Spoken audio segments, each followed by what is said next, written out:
Townsend Press presents from the Bluford series of books, Blood is Thicker. Written by Paul Langan and read by Jamil Gaines. Chapter 1. "Goodbye, Darcy," Hakeem Randall said, gently letting go of Darcy Wills, his girlfriend for the past year. The tears in her eyes were like daggers slicing deep into his heart. "Goodbye, Hakeem." He watched her walk down the short driveway. If there was anything he could do to stop his family from moving away, he would have done it. But the decision was out of his hands. Squinting under the Monday morning sun, Hakeem felt like someone had wrapped him in a heavy blanket of gloom. He wouldn't see Darcy again this summer, maybe not ever. And in just a matter of hours, his old friends at Bluford High School and his home in Southern California would be thousands of miles away. "I'm gonna miss you, girl," he mumbled as Darcy turned the corner and disappeared. "You and everything else." Just weeks ago, his parents had informed him that they were moving the family to Detroit to live with Uncle James and Aunt Lorraine. The news struck Hakeem like a bomb blast, turning his world upside down overnight. Yet, as bad as it was, the announcement wasn't the worst thing he heard recently. 5 months ago, his father was diagnosed with kidney cancer. Surgery, chemotherapy, and the sickness it caused had reduced Dad's strength so much that he could no longer perform his job as a warehouse manager. For 3 months, Hakeem watched as his father's size diminished and his face aged. Though the treatment had stopped the disease, it left Dad a shadow of his former self, and it devastated the family's savings. "We spent everything we had on medical bills, baby," Mom said tearfully a few weeks ago. "I don't know what's going to happen, but no matter what, I need you to be strong, Hakeem. I need you to be the man around here." Hakeem nodded solemnly in response, expecting that the family would find a small apartment nearby. He was even ready to share a bedroom with his 7-year-old twin sisters so his parents could save money, but Hakeem never imagined that his Uncle James would invite the family to Detroit or that Dad would agree to go. "I don't know what choice we have," Hakeem's father explained when he told the family the news. "Even though the cancer stopped, the doctors say it could be months before I get my strength back. And without our savings, we can't afford to stay here anymore," he said, massaging his forehead, his scratchy voice sounding much older than his 40 years. "I wish I didn't have to do this to you. I'm sorry." "Don't worry, Dad. It'll be all right," Hakeem had replied, half believing his words. Besides their money problems, Hakeem knew there was always a chance the cancer could return, a possibility which kept him up many nights, his heart racing with fear. In a few days, Dad would meet with doctors in Detroit to see if the cancer was still in remission. Even though no one admitted it, Hakeem knew one reason Dad was moving them to Detroit was to keep his family together in case his health took a turn for the worse. Watching the movers load his family's belongings into the storage truck, Hakeem felt as he had years earlier when someone robbed his church. The stolen money had been collected for a little girl who had leukemia, but that didn't stop the thieves from taking every cent. He had decided then that life was cruel. His father's cancer diagnosis, his horrific battle with the disease, and the sudden move were just the latest proof. "You all right, Hakeem?" Dad asked, snapping Hakeem from his thoughts. "I know it isn't easy saying goodbye to your friends, especially Darcy." "I'm fine, Dad. Darcy and I said what we had to say," Hakeem replied, trying to hide his sadness. "Be strong," he reminded himself. "That's it," his mother said as the movers closed the back of the truck. "Everything's packed, and the airport taxi is here. We gotta leave now. Come on, everyone." Hakeem grabbed his suitcase, the notebook he used as a journal, and his old guitar, and took one last look at his house. Without furniture and pictures, it was a cold and empty shell, not the place where he grew up. "I can't believe I'm not coming back," he thought, glancing down the street towards his school, Bluford High, just a few blocks away. "I need you to be the man around here." His mother's words echoed in his mind. "Come on, son," his father urged. The family was waiting in the cab. Hakeem took a deep breath, wiped his eyes, and said a silent goodbye to his world. "Good men beat down," Smiles turned to frowns. There is no logic in a world so tragic. Hakeem read the words from his notebook. He had written them when his father first mentioned the move to Detroit. It seemed as if years had passed, not weeks. He flipped the page bitterly. The dull hum of the plane's engines had lulled the rest of his family to sleep, but Hakeem could not relax. His mind swirled with thoughts of Darcy and his closest friends, Cooper and Tara. Maybe one day he'd write a song for them, he thought. For years he'd been singing and playing his guitar. He joined his church choir in 2nd grade. Later, when he developed a stuttering problem in middle school, he discovered that it disappeared whenever he sang. Years ago, Mr. Smalley, the choir director, praised his voice. God gave you some talents, young man. Be sure you use them. Hakeem hadn't sung for the church in years, but he did perform from time to time at Bluford. Even when he wasn't singing, he was always jotting lyrics in his notebook for songs he might sing one day. Music and writing were two things he relied on when the rest of the world was a mess. In his songs, he could control everything. There was no cancer, no goodbyes, not unless he decided it. Hakeem glanced at the notebook and tried to remember everything he knew about Detroit. He'd been there once before. It was 10 years ago, when he was just 6 years old. Then, his father was to him the strongest person in the world, a person immune to disease, to cancer and chemotherapy, a superhero. What Hakeem did most during the visit was eat huge dinners at his aunt and uncle's house and play video games with his cousin Savon. The two boys were nearly the same age, though Savon was much heavier. "Savon's a husky boy," his mother used to say. During the weeks he stayed in Detroit, Hakeem and Savon played for hours on end. Hakeem remembered once the two were playing catch in the street when some teens stole their ball. "Thanks, Wimpy and Blimpy," the teens mocked as they strolled down the street, passing the ball around. The moment had stuck in Hakeem's mind. The teasing hurt, but it had also made him feel close to his cousin. They shared a special bond that moment. They were family. But when Hakeem returned to California, he gradually lost touch with Savon. An awkward phone conversation 3 years ago at Christmas was the last time they talked.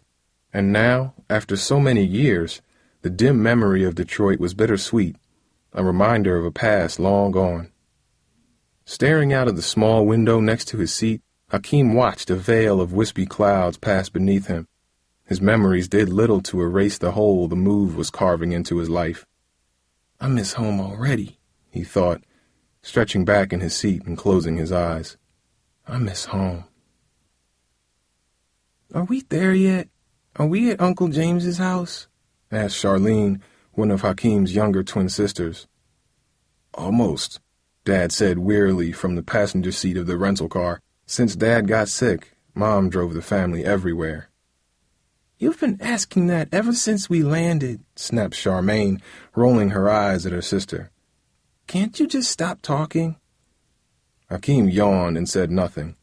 The hour wait to get off the plane and pick up their bags was tiring.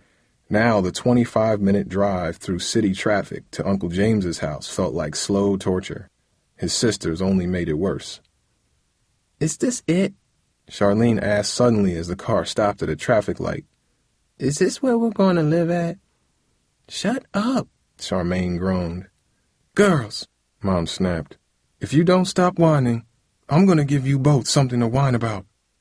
"Make a right up there on Sawyer Street," Dad interrupted.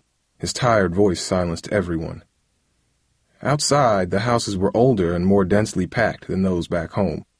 Made of red brick, many were row homes, though a few bigger houses did stand alone on some blocks. At the end of one street, Hakeem spotted a playground with a swing set and a basketball court. A steel fence surrounded the park, making it look more like a prison yard than a playground. Several teenage boys were shooting baskets as Hakeem and his family passed. One reminded Hakeem of his best friend, Cooper Hodden. Coop was one of the toughest people he knew, but he was also one of the nicest. When he found out that Hakeem was moving away, Coop had almost cried. "Stay with us, Hawk. My mom says we got room for you," he insisted. "Besides, she likes you more than she likes me." For a second, Hakeem had considered Cooper's offer. He desperately wanted to stay, but he couldn't abandon his family, not with everyone depending on him. Still, as he gazed out at the unfamiliar neighborhood, part of him wished he'd listened to Coop. On a corner up ahead, Hakeem noticed two guys sitting on the steps of a house. One had a sharp, angular face and wore a sideways baseball cap. The other was shaved bald and shirtless, his chest as wide as a barrel. Both glared at the car as the family approached. Hakeem felt a nervous twinge in the pit of his stomach. Seeming to sense tension, Hakeem's mother pushed the accelerator, and the rented sedan lurched forward. "Welcome to the neighborhood," Hakeem thought bitterly to himself. As they drove further up Sawyer Street, the homes gradually began to resemble what Hakeem remembered from his childhood. Some featured small porches with chairs and iron railings. Others had driveways and tiny front yards lined with flowers. While an occasional house was boarded up and empty, most looked recently painted. "One more block," Dad said as the car passed two young boys racing each other along the sidewalk. Hakeem remembered how he and Savon had run up and down the streets years earlier. He wondered what his cousin would be like today. Mom slowed the car to a stop in front of a green and white three-story house. "Here we are," she announced, her voice more relieved than excited. "It's smaller than I remember it," Hakeem said. "That's because you're bigger," Dad replied with a haggard smile. Though his face looked older, his intense black eyes were as clear as ever. "Looks like James had the house painted. The color's different," he added. "How did you remember something like that?" Mom asked, unbuckling her seatbelt. "My memory still works, even if the rest of me ain't what it used to be. That house used to be bright yellow, kind of an eyesore. Good thing they repainted it." Dad chuckled then, a sound as scratchy and dry as sandpaper. Hakeem cringed at Dad's raspy laughter, a scar of the illness that had threatened his father and driven them out of their home. Keeping his thoughts to himself, he stepped out onto the curb and scanned his new neighborhood. At the end of the block, a fire hydrant gushed water onto the street.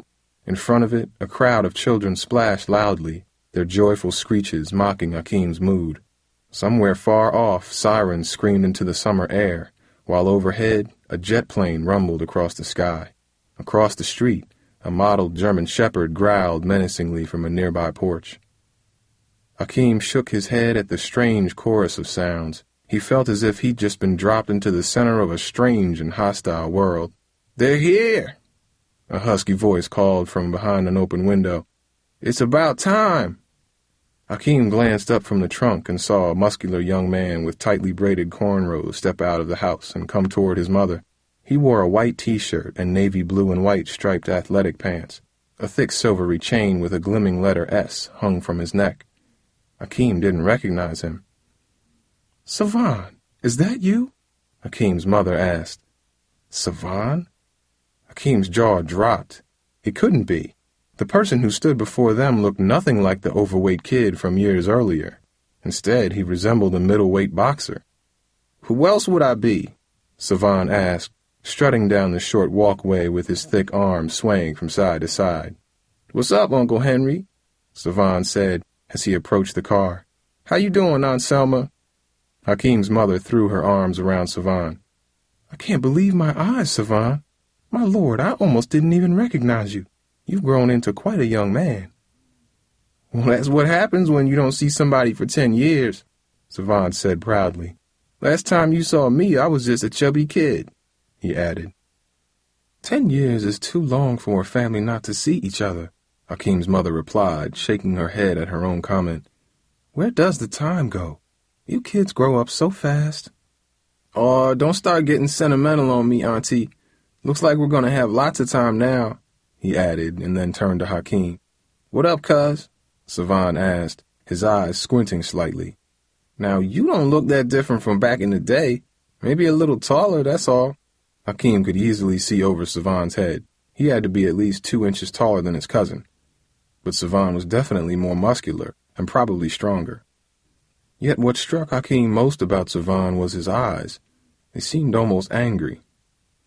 "Man, you always were skinny, cuz, but now you look like a toothpick," Savon added. Even his voice seemed to have a bitter edge. Hakeem blinked for a second, unsure how to respond. Was his cousin kidding, or was he trying to start trouble? "That's all right, Savon. I remember you being a little thick in the middle. Looks like some of that thickness left your stomach and went to your head," Hakeem replied, playfully, trying to turn the moment into a joke. He then offered his hand to shake Savon's. "I guess we can't all be as perfect as you, huh, cuz?" Savon said. There was an icy bite to his voice, and he ignored Hakeem's outstretched hand. "But it's all good, 'cause while you spent years being everybody's favorite son, I spent some time hitting the weights. And from what I see, weights would do your skinny butt some good," he snapped. Hakeem swallowed hard. He was stunned, but no one seemed to hear the comment his cousin made. For an instant, he felt his old stutter beginning to seize him. Though the problem was nearly cured, it flared up when he was stressed or nervous. He shook his head and tried to think of a comeback. Just then, his little sister sprinted up to him, grabbing his arm. "Mom said for you to unload the trunk," Charmaine said nervously. Savon looked down at them and then laughed. "Oh no, you brought rugrats," he exclaimed. "2 of them." "We ain't no rats," Charlene protested. "So don't be calling us that." "Don't get mad, I was just teasing you," Savon said. "You better get used to that, 'cause I do a lot of it." Charlene frowned and moved closer to Hakeem, as if she was looking for protection. He put his hand on her shoulder. "It's okay, Charlene. He's just playing, that's all."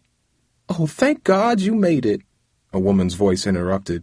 "I've been praying ever since you left California."